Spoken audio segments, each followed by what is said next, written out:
In November 2015, Holly Holm etched her name into combat sports history with one of the most stunning upsets the UFC had ever seen.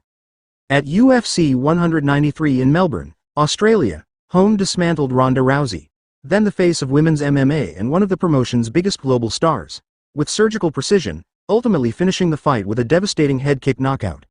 The victory not only handed Rousey her first professional defeat but also instantly transformed Holm from a respected but relatively unknown contender into the new UFC women's bantamweight champion. However, Holm's reign would be short-lived, and according to UFC CEO Dana White, the trajectory of her career could have been dramatically different if not for a decision made by her management team. Speaking on the Jim Rome Show, White revisited the events that unfolded after Holm's shocking victory. He revealed that the UFC had immediately moved to secure a rematch between Holm and Rousey, banking on the massive public interest and global spotlight the fight would have generated. White insists the UFC was prepared to pay Holm life-changing money for the second bout, far beyond what she had earned in her first fight against Rousey. But in White's telling, Holm's team declined. "These are the same guys that had Holly Holm and, in my opinion, ruined her life," White said. "She had the opportunity to rematch Ronda Rousey immediately for unbelievable money. They turned it down and said, 'We don't want that fight. We'll fight Miesha Tate for the same money we have now.'"